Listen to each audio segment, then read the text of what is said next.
Dalam dunia yang dikendalikan oleh kekuasaan dan manipulasi media, satu orang dijadikan kambing hitam untuk kejahatan yang tak pernah dia lakukan. Bayangkan saja hidupmu tiba-tiba diubah oleh seseorang yang tak pernah kamu lihat. Apakah kamu akan menyerah atau menyulap kekacauan itu menjadi kekuatan? Itulah yang dialami oleh Park Tae-jung, di mana secara tiba-tiba kehidupan normalnya terusik karena tuduhan yang tak pernah dia lakukan. Kisah pun dimulai memperlihatkan Park Tae-jung menjalani hari-hari yang tampak biasa. Ia adalah pekerja keras, memiliki adik kekasih dan teman yang selalu mendukungnya. Dia punya mimpi kecil untuk membuka sebuah kafe dan menjalani hidup yang lebih tenang bersama orang-orang tersayang. Sehari-hari dia bekerja sebagai pengantar makanan. Dia sangat menghargai waktu yang dia punya. Walau seperti itu, dia juga selalu menyempatkan diri untuk membantu orang yang membutuhkan bantuannya. Malam itu, Taejong akan mengambil pesanan makanan yang akan dia antar. Kebetulan ia bertemu dengan temannya di restoran yang sama, dan temannya pun tak sengaja mengambil pesanan milik Taejong lalu memberikannya. Tapi tiba-tiba sebuah mobil merah menarik makanan itu hingga terjatuh. Dua sejoli itu ternyata ingin membalas teman Taejong yang tak sengaja menabrak mereka tadi. Karena kesal, Taejong pun akhirnya mengejar mobil itu untuk meminta pertanggungjawaban. Aksi kejar-kejaran menegangkan pun terjadi, di mana Taejong yang ahli kebut-kebutan dan mencari jalan pintas pun berhasil mencegat mobil pasangan muda itu. Sampai akhirnya mereka berdua pun tak bisa berkutik lagi dan Taejong melemparkan makanannya pada mereka. Dia menuntut tanggung jawab. Karena banyak orang yang melihat mereka, si wanita pun meminta kekasihnya untuk segera ganti rugi. Setelah pekerjaannya selesai, Taejong pun menemui adiknya yang bernama Taejin. Mereka membahas tentang kafe yang akan dibuka Taejong dalam waktu dekat. Kakak beradik ini pun terlihat sangat dekat dan perhatian satu sama lain, di mana Taejong adalah kakak yang bertanggung jawab dan adiknya yang penurut. Taejong hanya ingin adiknya giat belajar dan lulus dengan nilai yang memuaskan. Setelah lelah bekerja seharian, Taejong masih belum bisa beristirahat karena dia sedang sibuk menata kafe miliknya. Dia pun dibantu oleh teman-teman dekatnya dan sang kekasih yang bernama Song Suji. Setelah pekerjaan selesai, mereka pun makan bersama. Dan tak lama setelah itu teman-temannya pun pulang. Sementara Suji menolak pulang dan memilih menginap di rumah kekasihnya. Keesokan paginya, Taejong pun bangun terlebih dahulu karena dia harus pergi bekerja. Sebelum berangkat, dia pun menyiapkan sarapan untuk Suji. Setelah itu dia pun membereskan sampah dan terlihat ada bungkus alat kontrasepsi yang artinya ya. Dan pagi itu dia mendapatkan pesanan pertama di sebuah apartemen, di mana Taejong meletakkan makanannya di depan pintu dan memotretnya sebagai tanda bukti. Karena buru-buru, Taejong pun urung naik lift dan memilih turun tangga. Mata Taejong lalu melihat tanaman yang terletak di dekat kaca. Dia pun tahu kalau jenis tanaman itu tak boleh terkena sinar matahari terlalu lama, dan Taejong pun berinisiatif untuk memindahkannya dan meninggalkan sebuah catatan.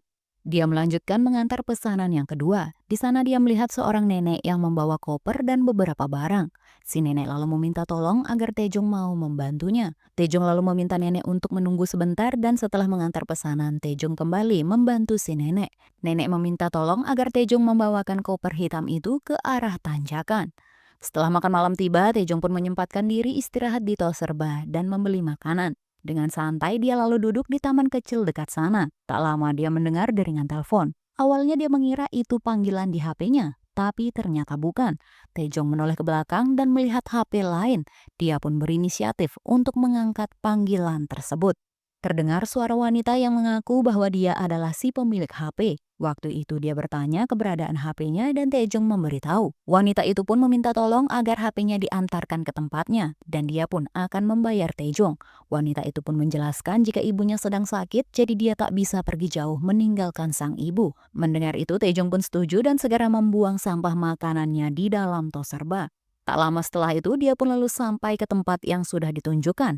Namun tempat itu terlihat sepi dan tak lama HP itu berdering lagi. Taejong memberitahu jika dia sudah berada di dekat terowongan dan si wanita mengarahkan Taejong untuk meletakkan HP-nya di kotak telepon darurat yang ada di sana.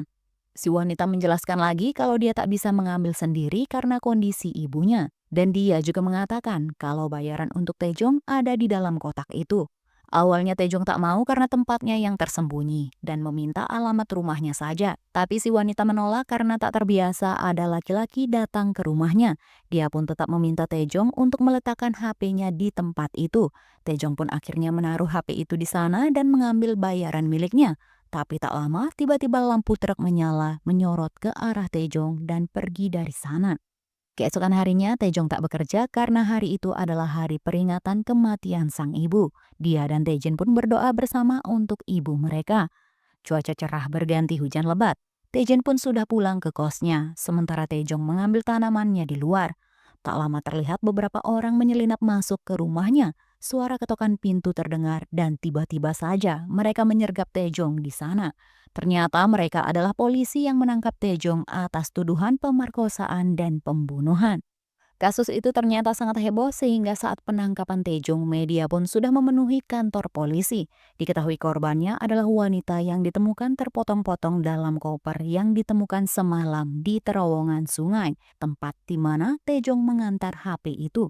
Polisi lalu menginterogasi Taejong dengan memperlihatkan foto-foto korban. Dengan frustasi, Taejong menegaskan kalau dia tak mengenal wanita itu. Dia pun bertanya-tanya mengapa polisi menyeretnya ke sana, walaupun ini adalah penahanan darurat. Namun terlihat polisi sama sekali tak peduli, dan tak lama dua petugas kepolisian datang mengambil sampel dari mulut Taejong. Karena kasus ini viral, Suji dan teman-teman lainnya pun mengetahui hal itu dari media. Teman-temannya akhirnya pergi mengunjungi Taejong yang terlihat sangat lelah dan stres. Berkali-kali dia mengatakan kalau bukan dia pelakunya, dan teman-temannya pun percaya. Mereka juga memberitahu kalau identitas dan sosial media Taejong bocor diketahui media, sehingga hal itu pun berdampak pada kafe yang baru saja dia buka. Di dalam sel, Taejong pun terus mengatakan kalau dia tak bersalah. Mendengar itu, si polisi hanya meminta Taejong untuk membuktikannya sendiri. Karena kesal, Taejong pun bersumpah, jika dia bebas, dia akan membalas mereka yang telah menuduhnya. Dan di tempat yang sama, terlihat seorang pria yang entah siapa. Dia terlihat begitu memperhatikan Taejong. Dalam jatuhnya, Taejong masih memiliki adik, kekasih, dan teman-teman yang percaya padanya. Suji memutuskan untuk menyewa seorang pengacara yang akan membantu kasus kekasihnya. Setelah itu, Suji pergi menemui Taejong di kantor polisi. Hatinya begitu terpukul melihat tangan kekasihnya diborgol dan kondisinya yang terlihat lusuh. Taejong meminta maaf karena hal ini. Taejong meyakinkan Suji kalau bukan dia pelakunya. Sebagai orang yang sangat mengenal Taejong, Suji pun sangat yakin kalau kekasihnya tak bersalah. Dan saat ini dia pun hanya bisa menguatkan Taejong dan memintanya untuk bertahan. Keesokan harinya mereka bersama sang pengacara pun berdiskusi. Pengacara mengatakan yang perlu mereka lakukan adalah membuktikan alibi Taejong, yaitu hal apa yang dia lakukan pada saat korban meninggal. Karena membuktikan alibi adalah metode terbaik, tapi kendalanya adalah waktu kematian korban belum ditetapkan secara pasti. Sehingga dia tak yakin mereka bisa menjelaskan keseluruhan jadwal Park Taejong selama 2 hari itu secara detail. Suji yakin mereka bisa melakukannya karena Taejong adalah orang yang bekerja keras, jadi dia menggunakan waktunya dengan sangat baik. Dan teman-temannya pun yakin kalau semua catatan pengantarannya pun tersimpan, sehingga mereka pun akan membantu mengecek satu persatu pengantaran yang dilakukan Taejong. Sementara saat ini Taejong dipanggil oleh jaksa penuntut. Dia dipanggil karena terus menyangkal tuduhan yang diberikan padanya. Taejong menegaskan kalau dia memang tak bersalah dan dia akan membuktikannya. Dan kini dalam sel tahanan, Taejong berjuang untuk membuktikan kalau dirinya tak bersalah.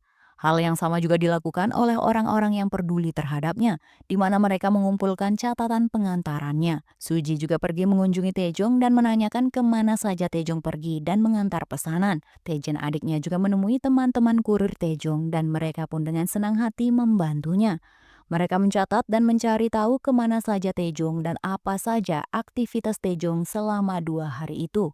Catatan dan rekaman CCTV mereka sudah dapatkan. Mereka pun kemudian menyusunnya dan mencatat dengan runut waktu dan aktivitas Taejong. Pengacara pun sangat yakin usaha mereka akan membuahkan hasil yang baik. Mendengar itu, mereka pun lega dan sangat senang dan berharap bukti-bukti itu bisa membebaskan Taejong.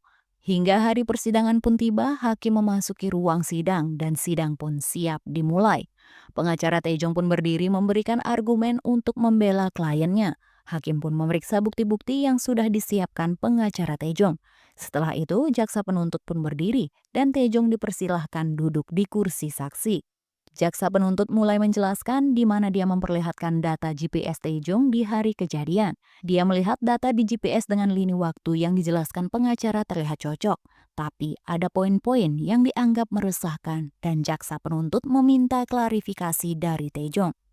Jaksa penuntut memperlihatkan gambar di mana saat itu Taejong melakukan layanan antar ke rumah korban. Jaksa pun memperkirakan waktu dari tibanya Taejong di rumah korban hingga saat dia pergi. Saat itu Taejong memakan waktu selama 7 menit untuk melakukannya. Dan menurut jaksa itu cukup lama hanya untuk mengantar makanan di lantai 3 gedung yang ada liftnya. Taejong pun lalu menjelaskan yang sebenarnya, di mana saat itu dia turun menggunakan tangga dan melihat sebuah tanaman lalu memindahkannya. Dengan alasan tanaman itu memang tak boleh terkena sinar matahari langsung. Tapi jaksa memberitahu kalau tanaman itu tak ada di lokasi. Selanjutnya, jaksa lalu memperlihatkan rekaman CCTV di mana terlihat Taejong membawa sebuah koper hitam. Taejong pun segera menjelaskan jika saat itu dia hanya membantu seorang nenek yang meminta tolong padanya. Jaksa penuntut lalu memberitahu kalau koper hitam itu persis seperti koper yang ditemukan di tepi sungai dan jasad korban ada di dalam koper itu. Dan itu satu-satunya rekaman CCTV yang memperlihatkan Taejong membawa koper. Di sana pengacara Taejong pun berusaha membela, tapi tak bisa. Terlebih lagi saat jaksa memperlihatkan rekaman CCTV Taejong membawa HP korban. Taejong menjelaskan apa yang terjadi dan mengapa dia membawa HP itu. Tapi jaksa memperlihatkan lagi saat Taejong ada di terowongan dekat sungai malam itu. Lalu kepada siapa Taejong mengembalikan HP itu, di mana tak jauh dari sana jasad korban dibuang. Taejong berusaha menjelaskan tapi serasa percuma karena ujung-ujungnya Taejong merasa terdesak oleh bukti-bukti yang disampaikan jaksa penuntut, di mana sekarang jaksa penuntut menunjukkan TKP korban, yaitu di kamar mandi sebuah unit kosong di lantai berbeda di gedung tempat tinggal korban. Diduga pelaku sengaja menempatkan jasad korban di air hangat untuk memanipulasi waktu kematiannya. Tak hanya itu, jaksa juga menunjukkan bukti selanjutnya, di mana pada tubuh korban ditemukan cairan yang diduga milik Taejong, terduga pelaku. Mendengar itu, Suji pun syok. Ditambah lagi dia melihat foto di TKP ada sebuah gelang yang mirip dengan gelang couple mereka. Jaksa penuntut lalu memperlihatkan laporan hasil tes sperma di mana 99,99% adalah milik Park Taejong. Taejong yang membacanya pun berusaha menyangkal kalau memang bukan dia pelakunya, tapi semua bukti seolah mengarah pada dirinya. Bukti-bukti itu sudah jelas terpampang nyata dan memberatkannya, sehingga pengacara pun tak bisa lagi membela Taejong. Sementara Suji, Taejin dan teman-temannya pun tak bisa berkata apa-apa lagi. Mereka hanya pasrah saat Taejong dibawa keluar dari ruang sidang. Setelah persidangan, Suji menemui Taejong dan menanyakan soal gelang mereka. Tapi sayang, Taejong lupa dan tak tahu gelang itu ada di mana. Hal itu pun membuat Suji ragu pada Taejong dan mengatakan kalau dia tak bisa menunggu Taejong lagi. Yang artinya Suji pun ingin mengakhiri hubungan mereka. Dia pun melepaskan gelangnya dan pergi tanpa menoleh ke arah Taejong. Setelah hukumannya ditentukan, Taejong pun dibawa ke lapas yang jauh menggunakan bis bersama tahanan lainnya, di mana babak kehidupan barunya yang suram pun dimulai. Hidupnya yang normal berubah begitu saja. Dia berjalan sendiri di lorong tahanan yang gelap. 오빠, 오빠가 말해줘. 기다리지 말라고. 나 기다리는 거 잘 못해. 수지야, 너 지금 무슨 소리 하는 거야? 수지야, 수지야, 나 아니야. 나 진짜 아니야. Kehidupan seorang Park Taejong hancur begitu saja setelah ia dituduh melakukan kejahatan besar. Hingga suatu hari dia mendapatkan kunjungan dari seorang pengacara umum bernama Kim Sang-rak. Dia mengatakan kalau kasus Taejong terasa aneh dan dia percaya kalau Taejong bukan pelaku yang sebenarnya. Kedatangan Kim Sang-rak pun seolah membawa harapan baru untuk Taejong yang putus asa. Kim lalu mengeluarkan catatan dan alat perekam. Dia kemudian meminta Taejong memberitahu apa ada hal lain yang membuktikan alibi Taejong. Kata-kata Kim terus meyakinkan Taejong agar percaya padanya. Sampai akhirnya Taejong memberitahu tentang gelang yang ditemukan di TKP, di mana gelang itu bukanlah gelang miliknya dan bahkan dia tak pernah berada di TKP itu. Taejong lalu mengingat kalau gelang miliknya terjatuh di kamar kos Taejin, di mana saat itu dia pergi ke sana untuk istirahat sebentar di kamar Taejin sebelum melanjutkan shift pengantarannya. Taejong pun sangat berharap Kim bisa membantu kasusnya, sehingga dia pun sangat percaya pada Kim dan memberitahu alamat kos Taejin saat Kim memintanya. Di sana Kim juga meminta agar Taejong tak menceritakan pada siapapun tentang hal ini. Di dalam penjara, Taejong harus menghadapi kenyataan bahwa dirinya terisolasi. dikhianati oleh sistem dan diperlakukan sebagai pion. Dia menjadi sasaran empuk bagi para napi lain yang lebih berkuasa, apalagi setelah tahu kalau kasus Taejong adalah pemerkosaan dan pembunuhan. Hari-hari di penjara bukan sekadar menunggu waktu, tetapi penuh intimidasi, pelecehan, dan mental yang terus dipukul mundur. Semua ini membuat dia semakin rapuh secara fisik dan mental. Suatu hari Kim Sang-ra kembali lagi untuk mengunjungi Taejong. Dia menunjukkan kepada Taejong sebuah video atau rekaman yang memperlihatkan Taejin adiknya melakukan bundir secara live streaming di channel YouTube-nya. Momen ini pun menjadi pukulan terakhir bagi Taejong yang hampir putus asa. Taejong yang tak tahu arah hidupnya lagi karena orang terkasih satu-satunya harus pergi dengan cara yang tak pantas. Dan dia merasa semua ini karena dirinya.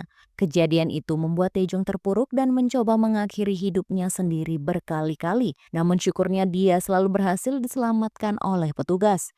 Dari kejauhan, seorang napi bernama Pak Noh selalu memperhatikan Taejong dan merasa kasihan padanya. Setiap bulan selama setahun, teman-teman Taejong selalu pergi ke lapas untuk mengunjungi Taejong. Tapi Taejong selalu menolak kunjungan dari mereka, entah apa alasannya. Dan tepat di saat perayaan Paskah, para napi berkumpul melakukan ibadah. Setelah selesai, Taejong pun masih duduk terdiam. Pak Noh yaitu seorang napi yang juga pelayan kerohanian di penjara mendekatinya dan sudah lama memperhatikan Taejong. Pak Noh pun menceritakan pengalamannya selama 15 tahun di penjara. Dan setelah itu memilih menjadi pelayan kerohanian. Kehadiran Pak Noh memberi harapan bahwa meskipun semuanya tampak dikontrol oleh pihak lain, Taejong harus tetap hidup karena masih ada pilihan untuk bertahan dan mencari kebenaran. Dari titik ini, Taejong menangis dan mulai menyadari. Dia berubah dari hanya korban menjadi sosok yang mulai membangkitkan tekad. Dia pun menjalankan nasihat Pak Noh di mana dia berusaha bangkit walaupun kesehariannya masih diwarnai dengan intimidasi dari napi lain. Tapi tekad Taejong semakin keras untuk menjadi manusia yang lebih baik lagi dan bertahan dalam penjara. Dia kini rajin berolahraga, belajar mesin, dan mulai menanam lagi di lahan sempit dalam lapas. Waktu pun berlalu begitu cepat, bibit yang dia tanam pun sudah tumbuh. Fisik Taejong semakin kuat dan dia mendapatkan buku kualifikasi teknis berkat ketekunannya belajar mesin. Tapi setiap hari dia masih menjadi samsak bagi para napi yang menindasnya. Tapi hal itu tak membuatnya melemah, melainkan melatih kekuatannya. Dan semenjak dekat dengan Pak Noh, Taejong pun menjadi rajin membaca Alkitab untuk menenangkan hati dan pikirannya. 5 tahun berlalu, cerita pun akan memperlihatkan seorang pria misterius yang sedang berbicara dengan seseorang di telepon. Di ruang gelap itu terdapat layar raksasa yang memperlihatkan CCTV di penjuru negeri. Si pria memperbesar dan memilih salah satunya, seolah dia telah memilih orang tersebut. Di lapas terlihat Taejong masih sibuk merawat tanamannya. Salah satu petugas yang bernama Sipir Yang pun mengajaknya mengobrol dan membawakan tanaman miliknya. Sipir Yang meminta tolong pada Taejong untuk merawat tanaman miliknya setelah daun tanaman itu mulai mengering. Tak lama Pak Noh pun datang membawakan camilan untuk Taejong. Dia juga memberikan sebuah gelang untuk Taejong di mana Pak Noh berharap Taejong tak menangis lagi dan hidup lebih baik. Ternyata gelang itu merupakan tanda perpisahan untuk mereka berdua, di mana saat musim semi berganti dengan datangnya musim dingin, Pak Noh bebas setelah menjalani hukumannya. Taejong pun mengantarkan Pak Noh dan tak lupa dia mengucapkan terima kasih pada Pak Noh yang sudah sangat membantunya di dalam penjara. Waktu pun berlalu setelah membaca Alkitab, Taejong pun melihat tahanan baru yang sudah babak belur dipukuli napi lain. Saat Taejong sedang melakukan pelayanan, sipir yang membawa pria itu ke tempat ibadah dan berharap Taejong bisa membantunya. Taejong pun lalu memberikan sepotong kue padanya, di mana Taejong juga menguatkan napi itu agar bisa bertahan hidup di dalam penjara. Taejong juga memberikan Alkitab padanya di mana Taejong memberitahu kalau Tuhan akan memberikan kekuatan untuk bertahan. Pria itu pun lalu mengatakan kalau dirinya tak bersalah. Andai saja waktu itu dia tak mencoba mencari pemilik ponsel, maka hal ini tak akan pernah terjadi padanya.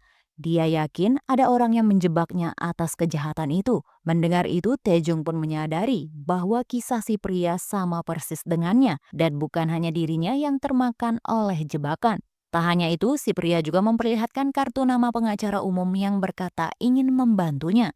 Dan pengacara itu adalah Kim Sang-ra, orang yang sama yang berniat membantu Taejong. Tapi si pria memberitahu kalau Kim Sang-rak adalah pengacara palsu. Ia yakin kalau Kim adalah salah satu penjahatnya. Belum lagi kisah tragis mereka berdua yang sama persis, di mana ibu si pria dikabarkan mengakhiri hidupnya sendiri. Dan hal itu sama seperti Tae-jin yang katanya melakukan hal yang sama. Dan kabar itu sama-sama dibawa oleh Kim Sang-rak. Tapi dia tak percaya kalau ibunya mengakhiri hidupnya sendiri karena ibunya pernah memberitahu tak ada keselamatan bagi orang yang melakukan bunuh diri. Sehingga dia sangat yakin ada orang yang menjebaknya dan ada orang lain yang menghabisi ibunya. Hal itu pun kembali mengganggu pikiran Taejong. Dia menyadari bahwa ada komplotan besar di belakangnya, termasuk pengacara, sistem hukum, dan pihak-pihak yang mungkin punya agenda tersembunyi. Pagi itu lapas dihebohkan di mana si pria tahanan baru ditemukan tewas setelah memasukkan Alkitab yang diberikan Taejong ke mulutnya. Dia memilih untuk menutup jalan hidupnya yang hancur dengan cara itu. Karena sudah ada korban, Taejong pun tak mau berpasrah diri lagi. Dia akan mencari tahu siapa orang yang menjebak dirinya dan pria itu, hingga hidup mereka berdua hancur seperti ini. Taejong pun lalu menghubungi Kim Sang-rak dan memberitahu kalau dirinya punya bukti baru tentang kasusnya. Tapi saat dia datang, Taejong tak memberikan bukti, melainkan menceritakan tentang tahanan yang bunuh diri pagi tadi. Dia adalah orang yang dibantu oleh Kim Sang-rak. Kim kemudian meminta Taejong untuk segera memberitahu bukti barunya. Namun Taejong menatapnya dengan tajam. Dia bertanya tentang kematian ibu si pria yang melakukan bunuh diri. Dan hal itu sama persis seperti Taejin adiknya. Raut wajah Kim berubah. Dia tahu Taejong berbohong tentang bukti baru. Dengan suara yang menahan tangis karena mengingat kematian adiknya, Taejong meyakinkan lagi kalau adiknya pasti tak tewas bunuh diri. Dan siapakah yang menghabisi Taejin? Saat itu Kim memberikan jawaban yang membuat Taejong naik darah. Karena emosi dengan jawaban Kim, Taejong pun akhirnya mencekiknya dan petugas datang tapi Kim meminta mereka keluar. Kim Sang-rak lalu mengatakan kalau seharusnya Taejong hanya perlu mengaku. Dia memberitahu memang benar seseorang menjebaknya dengan menaruh ponsel itu di sana dan memastikan Taejong terekam CCTV malam itu dengan lampu truk yang tiba-tiba menyorot ke arahnya. Dan saat itu Taejin memang berniat memberitahu Suji tentang gelang kakaknya. Tapi seseorang menyelinap masuk ke kamarnya dan menghabisi Taejin begitu saja, lalu memalsukan kematiannya. Taejong pun lalu menuduh kalau Kim yang menghabisi adiknya. Dan Kim pun membenarkan perkataan itu. Saat itu Taejong pun bersumpah akan mencari cara untuk menghabisi Kim si keparat. Dan setelah keluar, Kim pun menghubungi seseorang dan dia memberitahu kalau rencana mereka berantakan dan harus segera dibereskan. Dengan kesadaran ini, babak baru perjuangan dimulai. Bukan sekadar bertahan, tetapi menggali siapa yang mengendalikan. Dan akankah Taejong bisa membalaskan dendamnya? 따지고 보면 네 동생 너 때문에 죽은 거 아니야. 왜 람타스레 씨발 새끼가. 넌 내가 이발 어떻게든 죽인다. Di episode ketiga, cerita mundur ke sehari sebelum pertemuan Kim Sang-rak dan Taejong, di mana memperlihatkan sebuah lelang karya seni yang memiliki nilai fantastis. Yohan, si pria misterius tadi, sedang mengamati lelang tersebut. Dia kini sedang menjalankan skema bisnis gelapnya, di mana ia memiliki klien dari kalangan elit. Saat ini kliennya adalah seorang pengusaha kaya raya bernama Sin. Ketua Sin harus memenangkan lelang tersebut karena nyawa putranya ada di tangan Yohan. Dan dia harus membayar Yohan dengan karya seni itu. Tapi tanpa dia sadari, Yohan juga ikut dalam lelang tersebut secara online. Dan dengan cara itu, Yohan menentukan harga yang harus dibayar oleh ketua Sin untuk menutup kejahatan anaknya. Tentu saja Yohan pasti memiliki jaringan besar untuk bisa menghilangkan bukti. Setelah memenangkan lelangnya, ketua Sin pun sangat lega dan patung itu pun dikirim ke rumah Yohan. Dan setelah melihat patungnya sudah tiba di rumah, Yohan pun segera menghubungi ketua Sin dan mengatakan kalau karya seninya sudah dia terima. Dia pun juga memberitahu kalau pria yang masuk penjara menggantikan putra ketua Sin sudah tewas karena bunuh diri. Yohan pun sudah memastikan kalau dirinya akan membuat sebuah insiden yang tak pernah diinginkan kliennya seolah tak pernah terjadi. Dan kini kejahatan anak ketua Sin pun sudah terhapus. Keesokan harinya Yohan pun menghadiri rapat di perusahaannya. Dan sekarang sudah terlihat kalau seseorang yang dihubungi oleh Kim Sang-rak saat itu adalah Yohan, di mana mereka adalah satu komplotan. Setelah Kim memberitahu kalau Taejong sadar dirinya dijebak, Yohan meminta Kim untuk segera membereskannya. Dan setelah itu dia pun menghubungi seorang pria berkacamata yang kini terlihat sedang melakukan proyek kejam pada tubuh seseorang yang sudah dia habisi.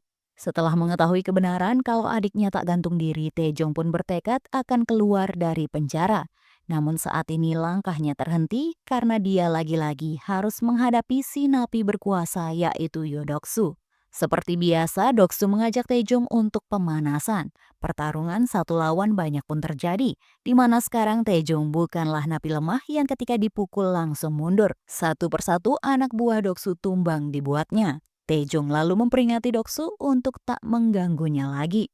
Cerita lalu memperlihatkan Pak Noh yang kini membuka kembali toko elektronik milik mendiang sang ayah. Tak lama pendeta di penjara datang menemuinya, di mana sang pendeta memberitahu tentang Taejong yang saat itu mengembalikan Alkitabnya pada pendeta. Melihat itu, Pak Noh pun khawatir dan akan pergi mengunjungi Taejong ke penjara.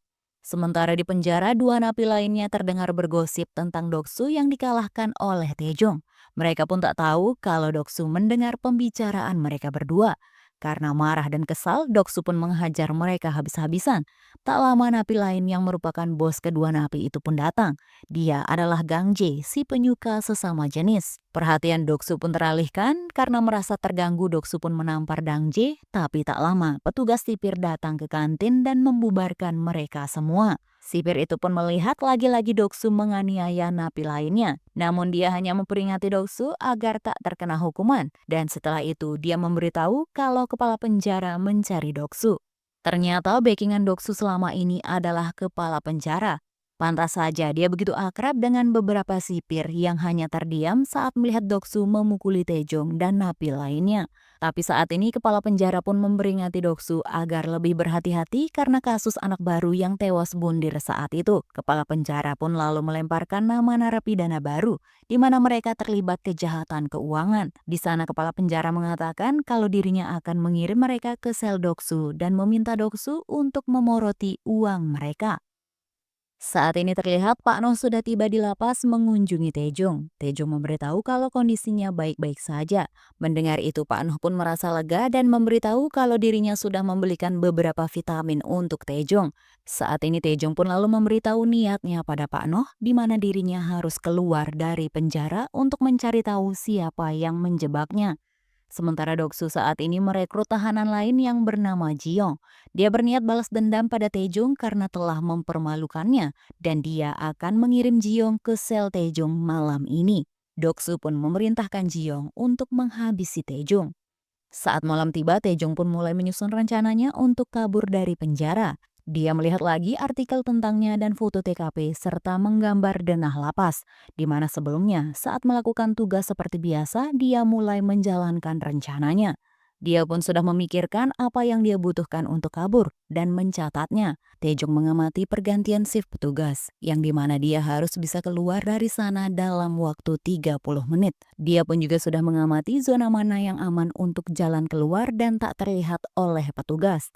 Taejong melihat lagi kalau waktu kunjungan dan truk persediaan makanan tiba di waktu yang sama, yaitu pukul 16, dan dia merasa di saat itulah waktu yang tepat untuk keluar dari lapas. Tak lama terdengar suara orang datang. Taejong segera menyembunyikan catatannya dan melihat ada tahanan baru yang masuk ke dalam selnya. Dialah Jiong yang dikirim oleh Doksu, di mana dia lalu melihat Taejong tidur membelakanginya dan bersiap menyerang. Tapi sayang Taejong ternyata tak tidur dan berhasil menghindar. Taejong pun bertanya siapa yang mengirimnya. Jiong tak menjawab dan terlihat meremehkan Taejong. Tapi sayang malam ini dialah yang harus babak belur karena mereka pun harus adu kekuatan dalam heningnya malam. Entah siapa yang akan bertahan. Keesokan paginya dengan santai Taejong keluar dari sel sementara Jiong terlihat babak belur dan memberi hormat pada Taejong. Doksu pun sadar ternyata anak buahnya kalah. Sementara Taejong menganggap Doksu adalah masalah yang bisa menghalanginya kabur dari penjara. Saat makan siang, dia pun menemui Doksu, di mana dia berniat untuk menyelesaikan masalahnya. Taejong sengaja memancing keributan dengan membahas kematian adik Doksu, di mana ternyata Taejong mengetahui fakta kalau sebenarnya Doksu lah yang memperkaos adiknya sendiri dan menghabisinya. Tentu cara itu ternyata berhasil di mana Doksu pun naik darah dan Taejong membiarkan dirinya dipukuli oleh Doksu sehingga terjadilah keributan. Tapi tak lama petugas lalu datang dan menyetrum Doksu dan si Priang pun kemudian meminta Taejong untuk ke ruang perawatan, namun ia menolak. Sekarang masalah Taejong pun terselesaikan, tapi di kejauhan ternyata tindakan Taejong menarik perhatian Dang Jae. Setelah kejadian tadi, Taejong pun pergi merawat tanamannya. Tak lama si Priang menemui Taejong dan memberitahu kalau Doksu sudah dimasukkan ke ruang isolasi akibat perbuatannya tadi. Tak hanya itu, si Priang juga memberikan apa yang Taejong minta, di mana dia membawakan spons. Taejong pun beralasan kalau dirinya ingin menghias kapal dengan bunga menggunakan spons itu agar terlihat indah. Mendengar itu, si Priang pun hanya tersenyum mengangguk dan pergi dari sana. Tapi ternyata spons itu bukanlah untuk menghias kapal saja, melainkan akan menjadi barang yang berguna untuk melancarkan rencana Taejong keluar dari penjara, di mana dia memasukkan potongan spons itu ke dalam pot dan saat pemeriksaan dia pun memberitahu kalau itu adalah tugas dari si Priang. Saat berhasil, dia pun segera masuk ke salah satu ruangan dan menyembunyikan pot itu di sana. Di hari berikutnya, Taejong menerima kunci untuk membersihkan zona B yang sudah dia amati. Taejong pun bergerak cepat. Dia masuk ke ruangan itu untuk mengambil spons dan mencetak kunci tadi. Setelah selesai dengan tugasnya, dia pun membawa pot tadi dan pergi ke taman untuk mencetak kuncinya dengan lem. Dan setelah itu, pot itu ditaruh kembali di dalam taman kecilnya. Tepat hari ini ternyata ada dokter dan perawat dari Kementerian Kehakiman datang. Dan dokter itu adalah orang yang sama dengan pria berkacamata dengan proyeknya yang mengerikan. Mereka datang ke sana untuk memberikan vaksin pada para tahanan. Dan saat itu dia melihat dan tahu siapa Park Taejong. Si Priang pun lalu memberikan daftar nama napi yang akan divaksin hari ini. Dan ada nama Park Taejong di sana. Si dokter pun sudah menyiapkan vaksin yang berbeda untuk Taejong. Sementara di bengkel, Taejong pun sedang bekerja bersama napi lainnya. Setelah selesai, semua kembali dan melakukan pemeriksaan terlebih dahulu. Tapi di sana, Taejong tiba-tiba dimintai tolong oleh salah satu sipir untuk memperbaiki mobilnya yang rusak. Si petugas pun mengatakan akan pergi makan siang terlebih dahulu dan kembali membawakan makanan untuk Taejong. Di saat itulah, Taejong lalu merasa inilah kesempatannya untuk membuat kunci duplikat pintu zona B. Setelah ditinggal pergi, Taejong pun melihat sebentar kondisi mobil itu. Dan ketika merasa aman, barulah dia beraksi menjalankan rencananya. Tak lama si petugas pun sudah menyelesaikan makan siangnya. Dia mengambil salah satu burger dan pergi menemui Taejong. Dari kejauhan saat itu dia mendengar suara mesin. Karena curiga dengan segera dia pun berlari dan syukurnya Taejong tak ketahuan karena saat ini dia sedang memotong sesuatu yang lainnya untuk memperbaiki mobil si sipir. Akhirnya kecurigaan sipir pun hilang dan berterima kasih pada Taejong karena sudah memperbaiki mobilnya. Dan Taejong pun masuk menaruh peralatan bengkel tersebut.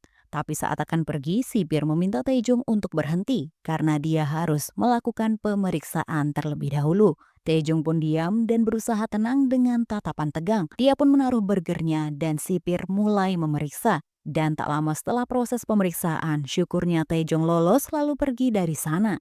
Taejong mempercepat langkahnya, tapi lagi-lagi dia mendapatkan sedikit gangguan dari geng Dang Jae di mana mereka menghadang Taejong. Namun Taejong bisa melewati mereka yang hanya penasaran padanya dan mengambil kunci yang dia simpan di bungkus burger itu. Dia pun siap pergi dari lapas dan sudah mendapatkan petunjuk dari Pak Noh yang sudah memberitahu mengenai bagaimana di luar.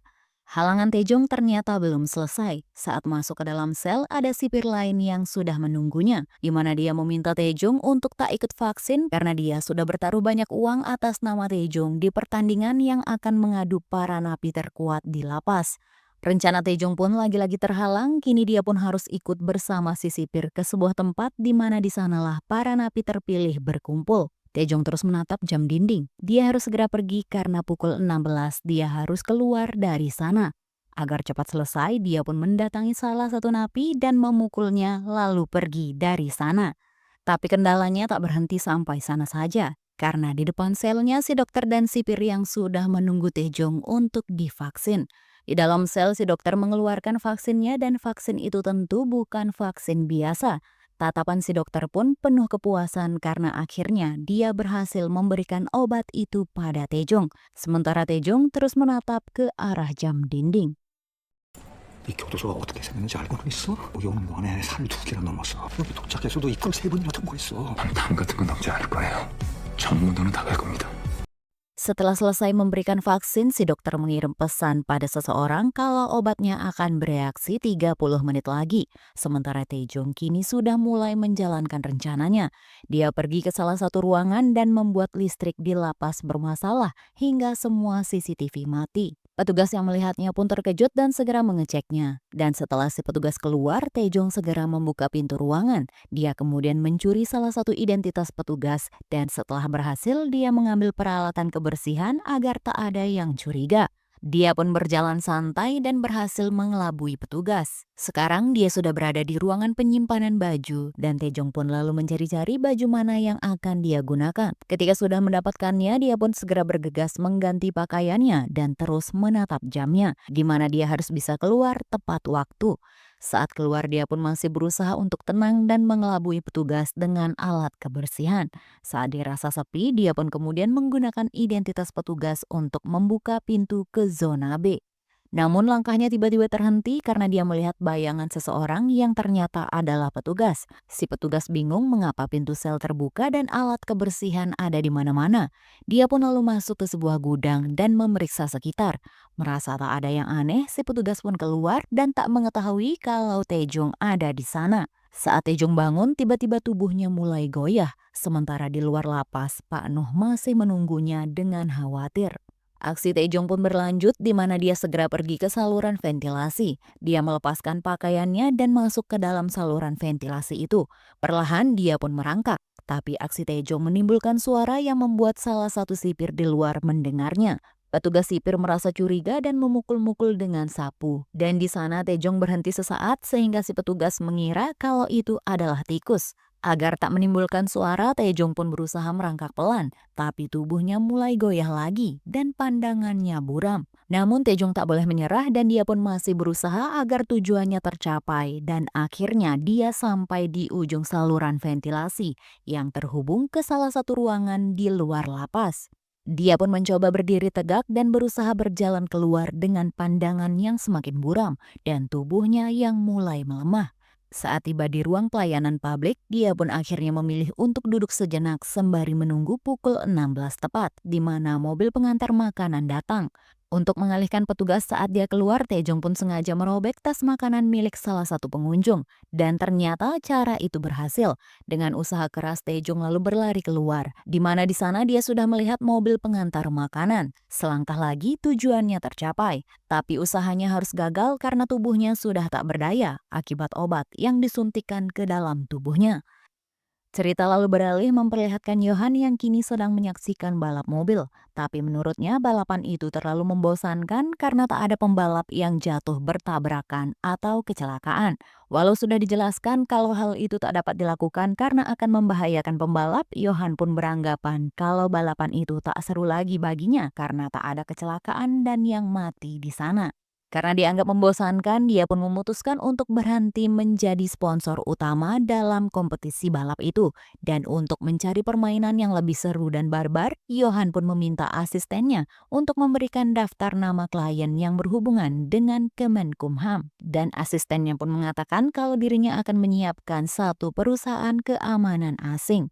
Bersama pejabat tinggi yaitu seorang komisaris jenderal, Johan pun pergi ke lapas tempat para penjahat kelas kakap ditahan. Dia pun bertemu dengan si kepala penjara yang korup. Kuasa Johan pun tak main-main. Dia bahkan membuat seorang komisaris jenderal tunduk dan patuh padanya. Si komisaris pun meminta kepala penjara untuk patuh pada perintah Johan. Di sana Johan lalu memberikan sebuah proposal kegiatan relawan lingkungan. Entah relawan lingkungan seperti apa yang dimaksud Johan. Dia pun juga memberikan tas berisikan beberapa emas batang sebagai imbalan. Tentu mata kepala penjara berbinar melihatnya. Johan pun juga mengatakan kalau dirinya sudah mengetahui kebusukan kepala penjara dan mengancamnya dengan hal itu. Dan yang jelas dalam proposal itu dia meminta kepala penjara untuk memilih napi terkejam dari berbagai kasus. Dia pun meminta kepala penjara untuk mengirim para napi itu padanya. Karena si kepala penjara punya wewenang mengirim tahanan bekerja di luar penjara, dia pun akhirnya bisa menjalankan proposal itu dengan mudah. Sementara di tempat lain, sipir yang merasa ada yang aneh setelah menerima protes dari rekannya yang mendengar tikus dalam lorong ventilasi. Dia pun mengecek CCTV yang merekam kejadian sebelum error terjadi. Saat ini sipir yang melihat gerak-gerik Taejong yang mencurigakan saat masuk ke ruangan itu.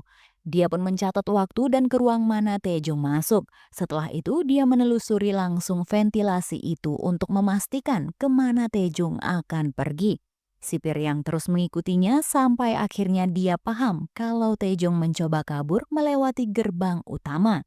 Sedangkan nasib Taejong kini terselamatkan karena dia sudah berada di klinik lapas, di mana dokter di lapas memberitahu kalau pendetalah yang menemukannya dan membawanya ke sana. Dokter berkata syukur Taejong dibawa cepat, kalau tidak Taejong bisa mati.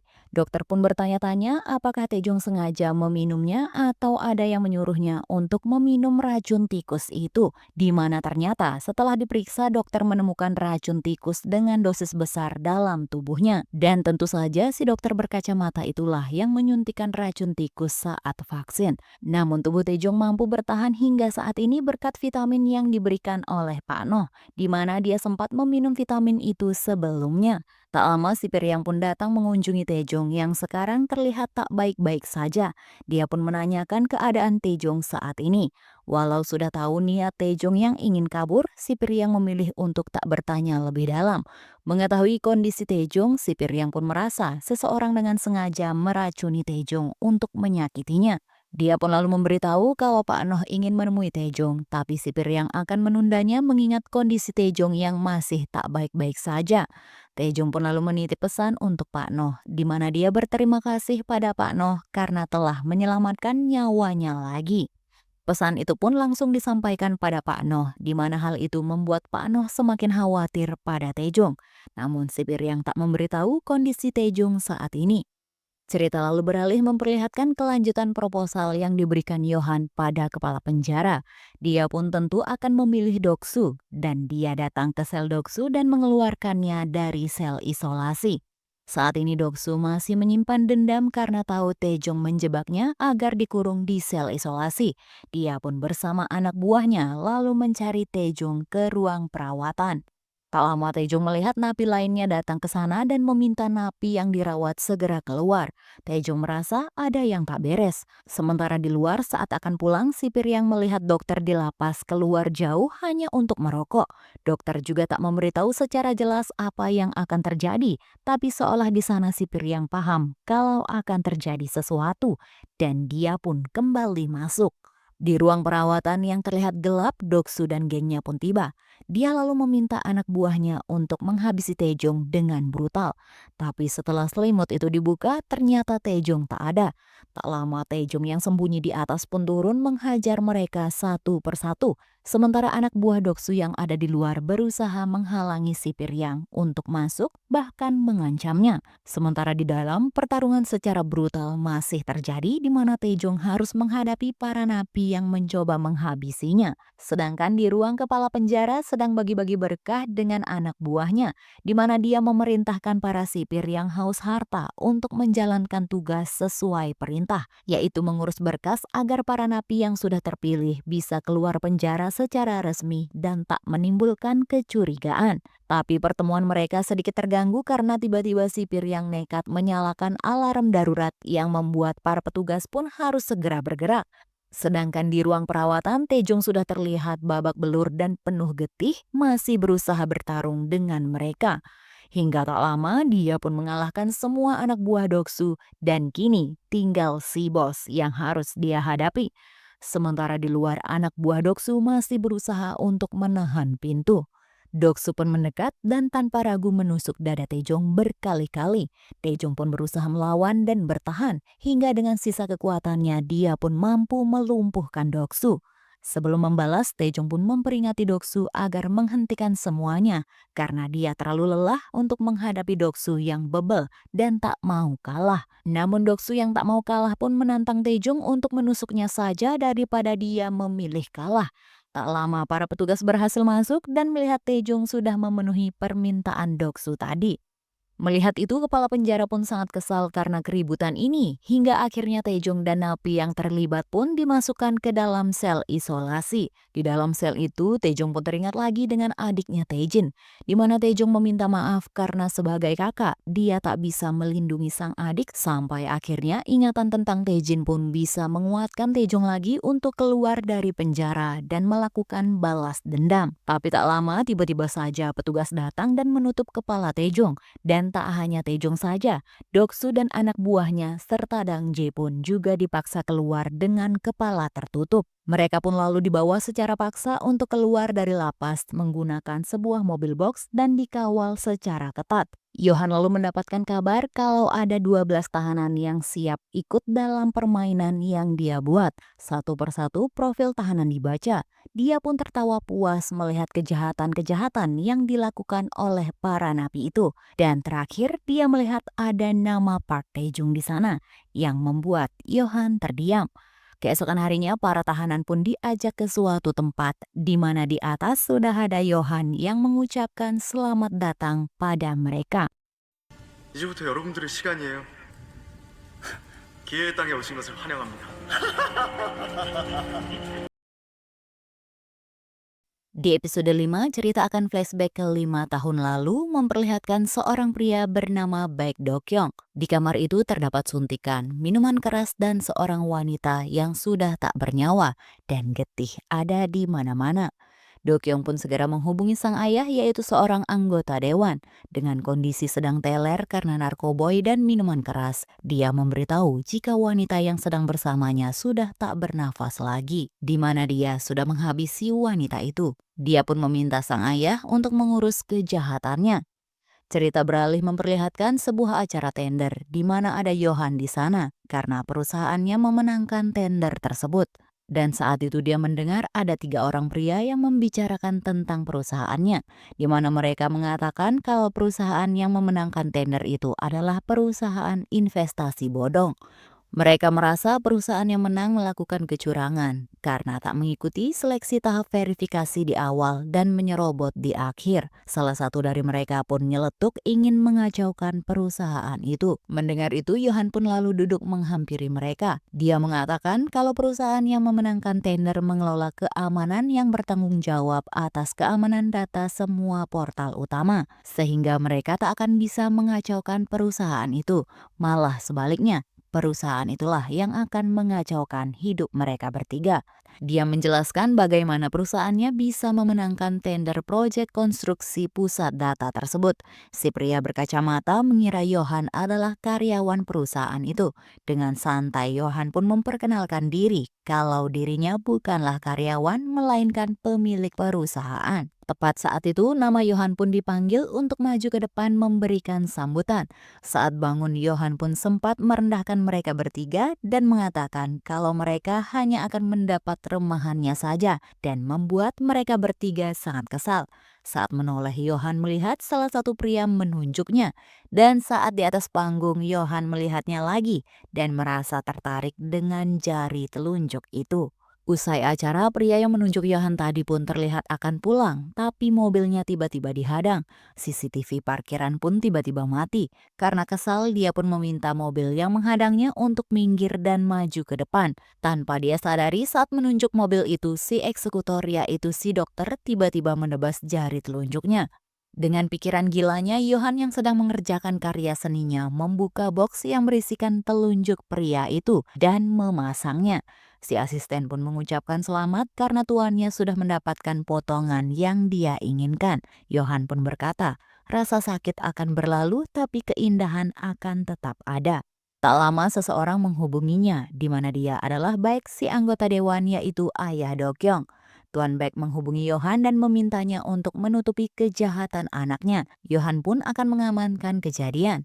Dia pun mengatakan kalau dirinya tak meminta bayaran untuk jasanya, melainkan dia ingin Tuan Baek membelikannya karya seni.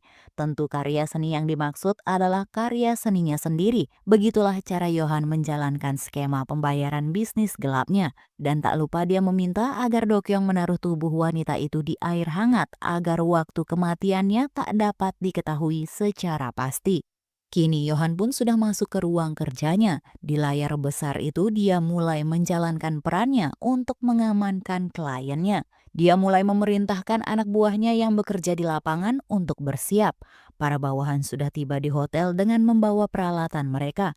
Dia mulai mengaktifkan alat canggihnya berupa alat scan yang memindai seluruh TKP agar dapat memvisualisasikan TKP yang langsung terhubung ke layar raksasa di ruangan Yohan. Sehingga di sana Yohan pun tahu secara detail bagaimana TKP-nya, seolah dia berada langsung di TKP.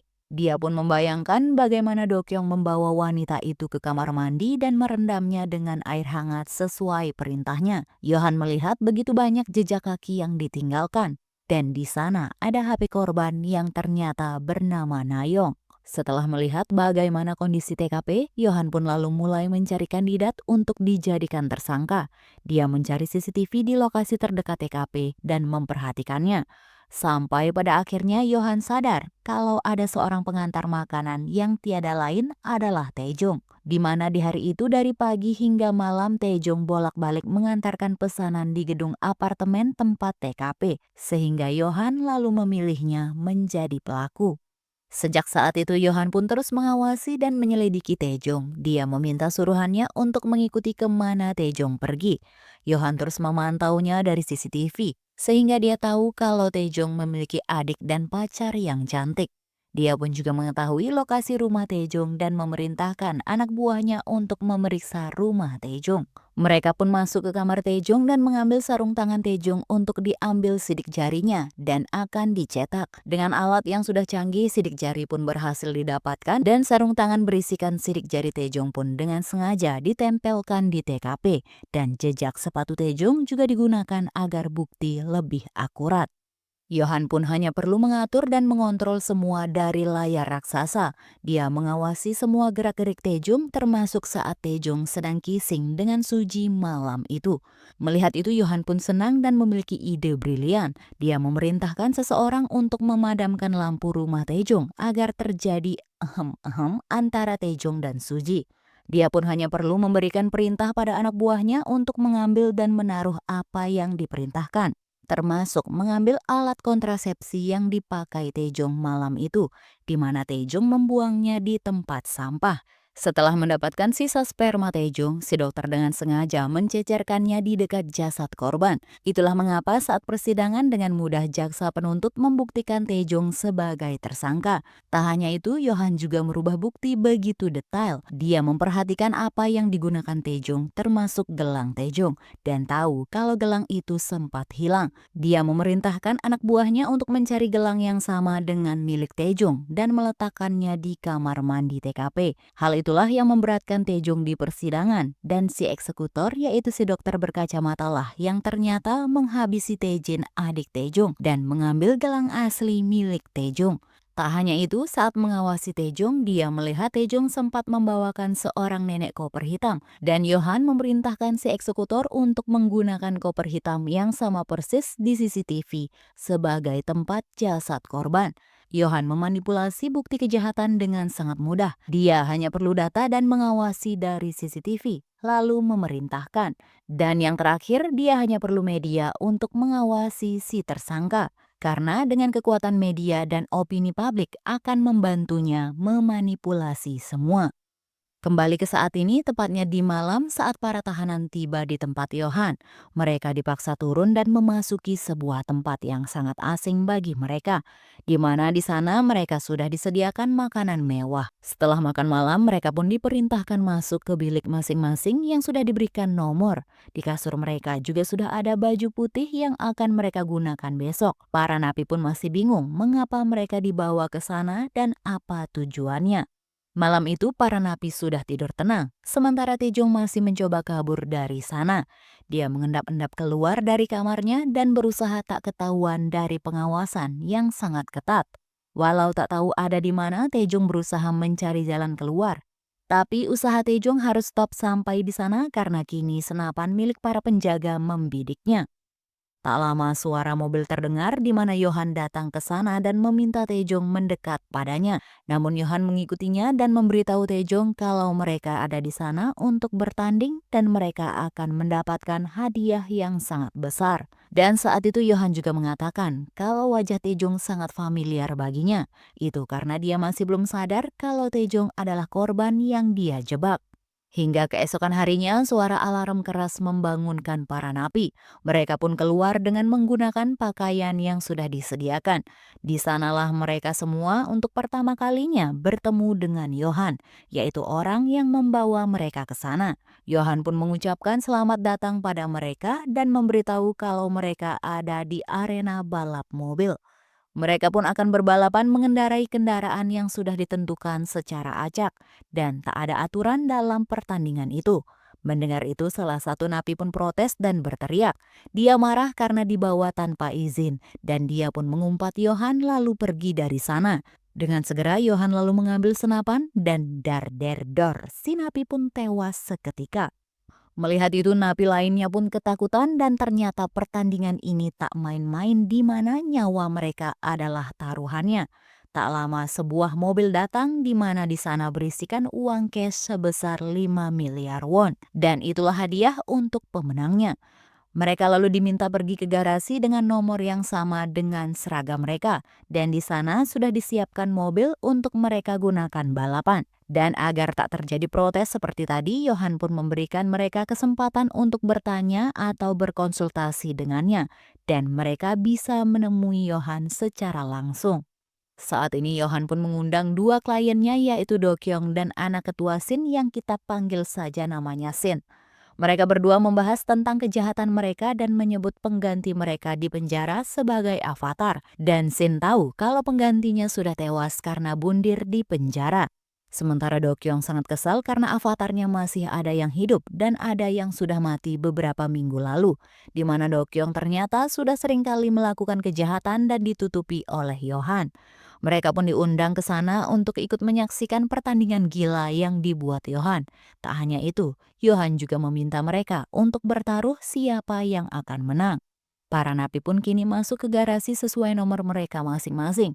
Mereka mendapatkan mobil yang berbeda-beda, tapi Yohan menggunakan taktik licik yang menipu, di mana mobil yang bagus belum tentu memiliki mesin yang baik, dan begitu juga sebaliknya. Karena tak ada aturan dalam pertandingan itu, mereka pun dibebaskan untuk memodifikasi mobil mereka masing-masing. Di sela-sela kesibukan masing-masing, Doksu masih menyimpan dendam pada Taejong dan menatap tajam padanya. Dan kini dengan keahliannya di bidang mesin, Taejong pun mempersiapkan mobilnya dengan baik. 근데 상금은 어떻게 할 거야? 진짜 그 돈을 다 줄 거야? 뭐 약속한 거니까. 단 여기서 아무도 못 나간다고 봐야죠. Di episode 6, saat jam makan, para napi pun saling penasaran dengan mobil yang mereka dapatkan. Jiyoung pun mendekati Taejong dan mengajaknya untuk bekerja sama. Dan dia memberitahu Taejong kalau dirinya ada di pihak Taejong. Sementara Dang Jae kini sangat semangat untuk memenangkan hadiah pertandingan itu. Dia pun mencari Yohan untuk menyampaikan niatnya. Dia pun menawarkan diri agar bisa menjadi bawahan Yohan yang siap menjalankan perintah. Karena dia tahu Yohan pasti bukanlah orang sembarangan, sehingga si kepala penjara berani membawa mereka ke sana. Namun Yohan mengeluarkan riwayat kejahatan Dang Jae, di mana dia terkena kasus penipuan sebanyak 18 kejahatan. Dang Jae pun tak berkutik, tapi masih berusaha untuk merendah dan pergi dari sana. Setelah Dang Jae tibalah Doksu, di mana dia meminta hal lain yang sangat dia inginkan. Dia ingin menghabisi Taejong dengan tangannya sendiri. Dan hal itu tentu disambut baik oleh Yohan karena dia menyukai keributan yang menyebabkan kematian. Yohan pun yakin kalau balapan itu pasti akan semakin seru. Saat pembagian mobil, Jiyoung pun merasa beruntung karena dirinya mendapatkan sebuah mobil sport. Tapi saat Taejong memeriksa mesinnya, dia memberitahu Jiyoung kalau mobil itu adalah barang rongsokan karena kondisi mesinnya yang sudah tak baik. Sedangkan di garasi mobil lainnya, anak buah Doksu berkeliling mencari mobil mana yang bagus dan akan menukarnya secara paksa. Saat itu Dang Jae melihat aksi anak buah Doksu dan para petugas hanya diam melihatnya. Inilah yang dimaksud pertandingan tanpa aturan. Dang J dan anak buahnya pun lalu berkeliling mencari mobil yang bagus. Hingga tak lama anak buahnya pun memberitahu kalau nomor 10 mendapatkan mobil sport. Mereka pun segera ke sana sementara Jiong melihat orang-orang itu sudah merebut mobil lainnya. Jiong pun lalu segera masuk ke garasinya untuk melindungi mobilnya sendiri. Sementara di luar Dang J dan anak buahnya sudah tiba dan terus memaksa masuk. Dengan segera Taejong lalu memasang rodanya dan mereka pun kabur dari sana. Saat melewati garasi Doksu, di sana Taejong dan Doksu pun beradu tatap tajam sehingga membuat Doksu ingin menghabisi Taejong. Dia pun ikut mengejar Taejong dan Jiong, dan Dang Jae pun juga turut mengejar mereka berdua karena kesal. Salah satu dari petugas memberitahu kalau mobil-mobil itu pun sudah mulai bergerak dan lampu sorot pun menyala. Taejong pun terus berusaha mengarahkan mobilnya ke jalan lain. Awalnya terlihat kalau Doksu dan Dang Jae sudah tak ada di belakang mereka. Tapi tiba-tiba mobil Doksu muncul di depan dan menabrak mobil mereka berdua. Mobil mereka pun mati dan sekarang Doksu bersiap menabrak mereka lagi. Dan saat tancap gas, tiba-tiba saja mobil Dang Jae muncul dan mobil Doksu menabraknya. Kata-kata Sibal Sekia pun terdengar merdu dari mulut Dang Jae. Namun para petugas lalu menembak mobil Doksu pertanda Yohan ingin mereka menghentikan balapan malam ini karena dia tak mau ada yang mati dan tak bisa ke permainan utama. Sekarang mobil sport Jiong pun rusak total dan tak bisa menyala. Bahkan saat ini mobil itu pun mengeluarkan asap dan terbakar. Dan secara tak sengaja saat itu pandangan Taejong melihat sebuah jalan menanjak. Dia pun melihat sekeliling seolah terpikirkan sesuatu. Keesokan harinya, Taejong memutuskan untuk menemui Yohan secara langsung. Saat itu Yohan ada di luar dan Taejong menemuinya ke sana. Dia pun melihat sekitar di atas dan mereka berbicara sebentar di sana. Yohan pun bertanya apa tujuan Taejong meminta pertemuan ini. Namun Taejong masih fokus melihat sekitar dari atas. Setelah itu barulah dia menjawab di mana dia hanya penasaran dengan balapan yang diadakan Yohan. Karena mobil yang mereka dapatkan pun berbeda-beda dan tak ada aturan dalam pertandingan itu. Jawaban Yohan pun sederhana di mana dia hanya ingin permainan yang seru. Kini Yohan pun bertanya apa yang dibutuhkan Taejong. Dan Taejong hanya menjawab vitamin. Yohan pun memberikannya tapi Taejong memilih untuk tak membawanya karena itu bukan tujuannya yang sebenarnya. Dan setelah pergi dari sana, dia pun kembali ke garasi dan menyibukkan diri untuk memodifikasi mobilnya. Keesokan harinya saat sarapan, para napi sibuk merencanakan siasat mereka agar bisa menang. Tak lama salah satu petugas menghampiri Dang Jae dan memberikannya HP di mana Yohan ingin bicara padanya. Yohan pun memutuskan untuk mau bekerja sama dengan Dang Jae dan memberitahu kalau ada hadiah di kursi belakang mobilnya. Dia ingin Dang Jae membuat pertandingan itu lebih menyenangkan dengan hadiah yang dia berikan. Pertandingan pun sebentar lagi dimulai. Do Kyung dan Shin sudah tiba di sana untuk menyaksikan langsung balapan liar dari narapidana itu. Yohan menatap layar dan melihat Taejong. Lagi-lagi dia merasa familiar dengan tatapan itu. Tak lama satu persatu mobil tiba di barisan. Mereka memodifikasi mobil mereka masing-masing agar bisa bertahan dan memenangkan balapan. Sekali lagi, Yohan pun mengumumkan dan menegaskan tak ada aturan dalam balapan itu. Hadiah akan diterima oleh satu orang yang menyelesaikan 20 putaran. Mendengar itu semuanya pun bersemangat. Tapi Yohan menegaskan lagi kalau yang berhasil bertahan bukanlah mobilnya, melainkan orangnya. Dan itulah yang dianggap pemenang. Itu artinya mereka harus saling menghabisi agar bertahan menjadi satu-satunya pemenang. Dan kini Dang Jae pun segera memberi perintah pada anak buahnya agar mengincar Taejong terlebih dahulu. Do Kyung dan Shin pun mulai taruhan. Si Do Kyung secara kebetulan memilih avatarnya sendiri yaitu Taejong. Dia tak tahu kalau Taejong adalah korban dari kejahatannya. Tak lama balapan pun dimulai. Mereka pun mulai menyerang mobil satu sama lain. Salah satu petugas lalu memberitahu mobil nomor 11 keluar dari jalurnya. Yohan lalu meminta drone untuk mengikuti nomor 11. Sementara di arena balap, mobil nomor 2 mengeluarkan turbonya agar dia menjadi paling depan. Dia pun berhasil melampaui semua, tapi tak lama yang terjadi adalah mobilnya meledak dan dia pun tewas. Balapan pun terus berlanjut di mana mereka kini saling mengincar. Sementara Yohan terus menatap riwayat Taejong seolah wajah itu tak asing baginya. Dia pun terus berusaha mengingatnya sampai akhirnya dia ingat kalau Taejong adalah korban manipulasinya. Dengan segera dia pun lalu meminta petugas untuk mencari mobil nomor 9. Dan di arena balap mobil nomor 9 juga menjadi incaran Doksu dan Dang Jae. Karena saat ini nomor 9 berhasil menghindar, Doksu yang mengendarai nomor 6 pun mencari jalan lain untuk menemukan targetnya. Sementara di belakang nomor 9 sudah ada mobil lain yang mengejarnya. Tak lama mobil Doksu muncul dari arah berlawanan hingga akhirnya mobil nomor 9 pun ditabrak dari arah depan dan belakang. Doksu pun lalu keluar dari mobilnya dengan membawa pisau. Para penonton pun senang karena sangat seru bagi mereka. Tapi saat Doksu bersiap menikam, dengan cepat Jiong membuka helmnya, yang ternyata mobil nomor 9 adalah Jiong. Lalu di mana Taejung? Senyuman Yohan pun memudar setelah tahu itu bukanlah Taejung. Sementara mobil nomor 11 terus keluar dari jalurnya. Ya, ternyata Park Taejong berhasil mengecoh mereka semua dengan mengira dirinya adalah nomor 9.